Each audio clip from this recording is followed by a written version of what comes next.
à l'heure du café, sous le soleil de Bretagne, à la terrasse, comme sur la Piazza Sant'Eustachio au cœur de Rome, que nous nous retrouvons pour cette 4e rencontre autour de Saint-Philippe et de l'oratoire.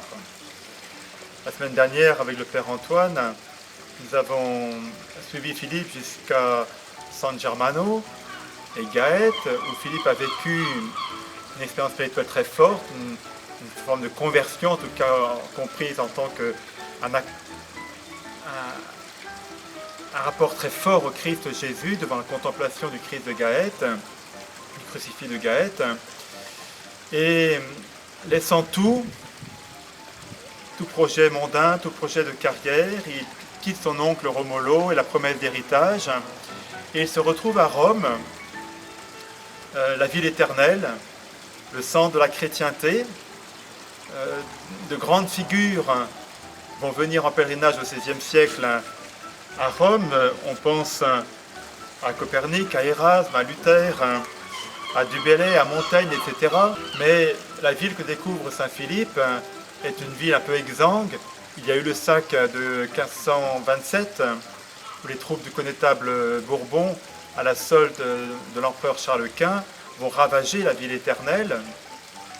Le pape Clément VII écrira à l'empereur par la suite « Je n'ai sous les yeux qu'un cadavre en lambeaux ».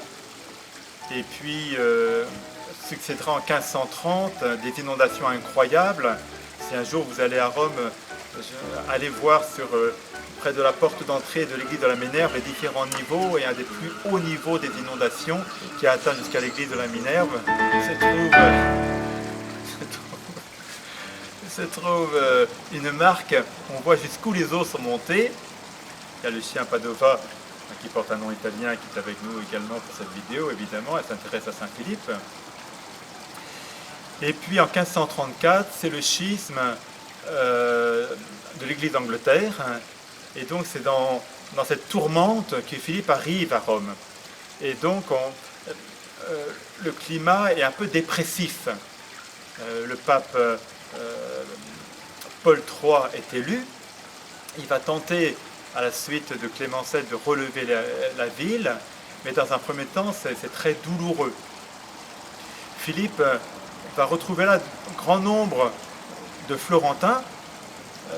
Quelques années auparavant, il y a eu le pape Léon X et Clément VII qui étaient originaires de Florence. Et donc, ils ont amené avec eux un grand nombre de Florentins pour les banques, pour les bijouteries, pour le commerce, etc. Donc, ils sont très très nombreux dans la ville éternelle. Et Philippe va profiter de ce réseau de sa ville d'origine, notamment pour trouver un logement et du travail. C'est dans la famille Caccia, un monsieur qui avait un poste important dans les douanes, qui va trouver à se loger dans une petite chambre très simple. La plupart du temps, il dort par terre.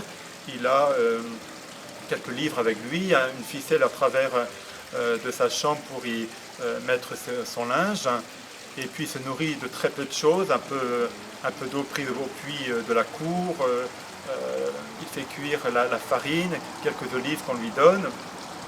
Il va partager son temps d'abord comme précepteur des enfants de la famille. Il y a 2 garçons qui deviendront des anges, diront la maman, grâce à Saint-Philippe. Tous les 2 seront prêtres. Mais on peut être très bien et être de bons anges sans être prêtre, évidemment. Et puis, le reste du temps, il étudie à la Sapienza, la grande université qui est juste à côté de chez lui, avec ce clocher torsadé qu'il voit construire à son époque. Puis, il ira chez les pères Augustins, au studium des pères en théologie. Mais là, il y a un très beau Christ du XVe siècle qui va le troubler. On vous a dit la semaine dernière qu'en face du Christ de Gaète, il a vécu son expérience spirituelle, et là, à nouveau, en face de ce Christ, il va être à la fois distrait et attiré par la contemplation de ce crucifix, au point qu'il se mettait à pleurer, qu'il ne pourra pas continuer à étudier. Il comprend que le Seigneur l'appelle à le suivre plus radicalement, et donc il va vendre ses livres, il va les donner à un jeune arrivé sur Rome sans argent, un petit jeune de la Calabre, qui par la suite deviendra, c'est un petit clin d'œil de l'histoire, il deviendra cardinal de la Sainte Église, grand bibliothécaire du Vatican. Mais Philippe, lui, va continuer à partager son temps entre la solitude et la rencontre des jeunes Florentins. Donc il se retire régulièrement dans la campagne, il prie, il visite les églises, à la lueur de la lampe du Saint-Sacrement, la nuit très tard, il continue à lire, et puis le reste du temps, il rencontre ses compatriotes, hein, ces jeunes qui sont au service des bijoutiers, des banquiers, et il plaisante avec eux, on aime sa compagnie, parce que Philippe, comme on dit aujourd'hui, il est bonnard, c'est un garçon intéressant, drôle, qui a beaucoup d'humour, et quoi qu'il dise, quoi qu'il fasse, quelque part, il transpire le bon Dieu, on aime sa compagnie. On fait une petite pause parce que le café se refroidit.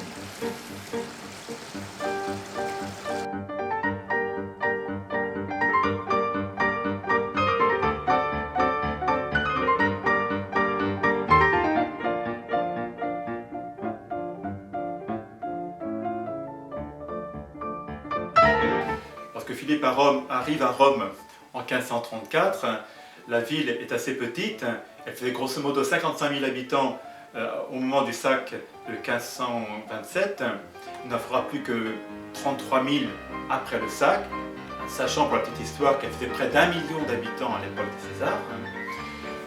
Elle tiendrait dans un espèce de triangle qui part de la basilique Saint-Pierre au Vatican et le Borgo. Vous tracez une ligne jusqu'au Panthéon et le Palais Colonna, puis vers Piazza dei Fiori le long de Trastevere, et vous avez la ville telle que Philippe l'a connue lorsqu'il est arrivé. Et régulièrement, il quitte le centre-ville pour chercher de la solitude, il longe les thermes de Caracalla et il s'en va vers les premières catacombes qui furent découvertes, à savoir celle de Saint-Sébastien. Et là, il aime à prier, prendre du temps dans la solitude, y compris de nuit. Donc il partage son temps entre son travail de précepteur, un peu d'études, la rencontre des jeunes, donc une dimension déjà apostolique, et surtout beaucoup de solitude, une espèce d'ermite au cœur de la ville. Il va passer grosso modo une dizaine d'années de cette façon, et au bout d'un moment, il aime le bon Dieu, il est habité par le Seigneur, mais il trouve qu'il manque de ferveur. Et donc, à l'âge de 29 ans, en 1544, Philippe va s'engager dans une grande neuvaine de prière au lendemain de la fête de l'Ascension, donc les 9 jours qui le séparent de la fête de Pentecôte, pour demander à l'Esprit Saint de venir en lui et de l'embraser. Et voilà que des années plus tard, il nous racontera, il fera une confidence de ce qui s'est passé à ce moment-là qui va marquer toute sa vie. Il y a un avant et un après la Pentecôte de 1544. On peut dire que tout ce qui est avant prépare ce rendez-vous. C'est un chemin. Et puis tout ce qui est après découle de ce rendez-vous. Et ce rendez-vous, c'est un rendez-vous vraiment avec l'Esprit Saint, la personne de l'Esprit Saint. Philippe était donc en prière la veille de la Pentecôte de 1544, et voici qu'il vit comme une forme de boule de feu qui est venue vers lui, qui est entrée dans sa bouche.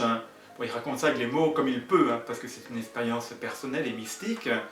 Elle est descendue dans son cœur, a comme dilaté son cœur, il va se rouler par terre, ça lui fera une douleur assez forte, le brûler de l'intérieur, le cramer de l'intérieur, et toute sa vie, il gardera cette blessure, cette brûlure, cette ardeur intérieure, ce feu qui ne cessera de l'habiter et de l'animer. Il en gardera des conséquences physiologiques, puisqu'il aura une espèce de proéminence au niveau du cœur. Lorsqu'il mourra à l'âge de 80 ans, aussitôt les médecins, le soir même de sa mort, ouvriront son cœur et trouveront un organe 1,5 fois plus gros que la moyenne. Tant et si bien qu'il y a 2 côtes qui se sont séparées pour laisser l'espace nécessaire à ce cœur trop grand pour lui. Et de ce cœur viendront des tremblements, des émotions très fortes. Dès qu'il avait une émotion religieuse un peu importante, il se mettait à trembler, à léviter, à communiquer ces tremblements à toute une pièce ou à tout un banc. Et il racontait par exemple quand il était en prière à Saint-Pierre-de-Croix, un grand banc de chêne, de 4 mètres de long, il a tellement eu de ferveur et d'ardeur qu'il a tremblé de tout son corps, le banc s'est cassé littéralement sous ses genoux. Et puis il avait toujours chaud, Saint-Philippe. C'est une véritable chaudière qu'il a à l'intérieur de lui, quoi. Donc il est toujours obligé de s'ouvrir le col de la soutane. Lorsque le pape, pendant la réforme liturgique liée au Concile de Trente, demandera au prêtre de reprendre l'ensemble de l'équipement complet pour la confession. Lui, il aura un adulte, une autorisation spéciale du pape pour garder simplement la soutane et soutane ouverte parce qu'il a trop chaud. Et lorsqu'en plein hiver, il se promène dans la neige avec des petits jeunes, eux, ils ont froid, alors que lui, il se moque d'eux, alors qu'il a un âge déjà avancé, parce qu'il a toujours chaud, il ouvre les fenêtres de sa chambre, etc. Et cette ardeur, il la communique aux autres. C'est ça qui est très très beau. C'est pas seulement un phénomène physiologique, c'est que lorsque ses fils spirituels manquent de ferveur pour le Seigneur, il les prend, il les plaque sur son cœur et leur transmet son amour du Seigneur. Et puis également des guérisons physiques, puisque bon nombre de miracles qu'il a accomplis se font à partir de ce cœur. Les malades, il les prend, il les colle sur sa poitrine et il s'en trouve soulagé et guéri. Pareil, ceux qui ont des tentations, il les plaque sur son cœur et s'en trouve libéré et détaché. Donc le grand miracle de Philippe, c'est qu'il va vivre de ce feu de l'Esprit Saint, il ne souffrira plus d'une sécheresse, d'une détresse, du sentiment de nuit de la foi, comme on peut le lire dans nombre de vies de saints. Lui, sa souffrance, ça sera que l'amour n'est pas aimé. Comme disait saint François d'Assise, l'amour n'est pas aimé, il a un tel amour pour le Seigneur qu'il brûlera d'un grand désir de le communiquer aux autres. Et effectivement, on voit bien qu'à partir de cette Pentecôte 1544, Philippe ne va pas se replier sur lui-même, ce n'est pas une expérience mystique, spirituelle, charismatique qui va le déconnecter de la réalité, bien au contraire, ça va le plonger au service de l'Église. En quelque sorte, ça va l'ecclésialiser. Lui qui était un peu marginal, il va se mettre au service de l'Église, y compris dans sa structure. Il va fonder, dans un premier temps, à la suite de ce qui a été fait à Milan par saint Antoine-Marie Zaccaria, l'adoration des 40 heures, une petite église auprès de Campo dei Fiori, et c'est lui, comme laïc, qui va animer ces 40 heures d'adoration, et il fait venir des tas de jeunes là pour prier pendant 1 heure, puis il a sa petite clochette. Une fois que l'heure est passée, il leur dit, ben voilà, l'heure est finie, mais pas celle de faire le bien, et puis les jeunes se relayaient devant le Saint-Sacrement. Et puis ensuite, avec son père spirituel, il va fonder une association qui aura un rayonnement pendant près de 400 ans, énorme sur Rome, la Trinité des pèlerins, donc avec ce souci, notamment à l'approche du jubilé de 1550, d'accueillir tous ces pèlerins qui arrivent pauvres et malades, et donc il va les accueillir, et même si dans un premier temps ce n'est qu'un petit nombre, d'après les registres que nous avons, en 1575, pour le jubilé de 1575, plus de 100 000 pèlerins seront accueillis par la Trinité des pèlerins. C'est une œuvre magnifique, et Philippe prend le tablier et sert tous ceux qui arrivent à Rome. Voilà, en quelques mots, pour vous parler de cette expérience donc, qui est centrale dans la vie de saint Philippe, qui va le mener jusqu'au sacerdoce. Mais notez bien que tout ce qu'il a vécu, tout ce que nous vous avons dit jusqu'ici, c'est saint Philippe comme laïc, dans la grâce de son baptême.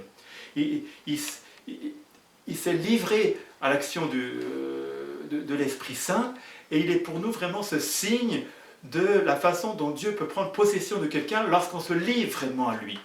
Et on a comparé cette expérience de la Pentecôte de 1544 de saint Philippe aux stigmates de saint François d'Assise, de même que les stigmates identifient saint François au Christ crucifié. Philippe devient l'homme de l'Esprit Saint. Cette fameuse parole de saint Paul dans la lettre aux Romains qui dit l'amour a été répandu dans nos cœurs par l'Esprit Saint qui nous a été donné. Eh bien on voit que Philippe est comme l'icône de ce cœur qui est envahi par l'Esprit Saint, qui le possède, qui l'anime et qui le répand tout autour de lui. En demandant cette grâce, nous aussi, d'être possédés par l'amour de l'Esprit du Seigneur qui vient demeurer au-dedans de nous.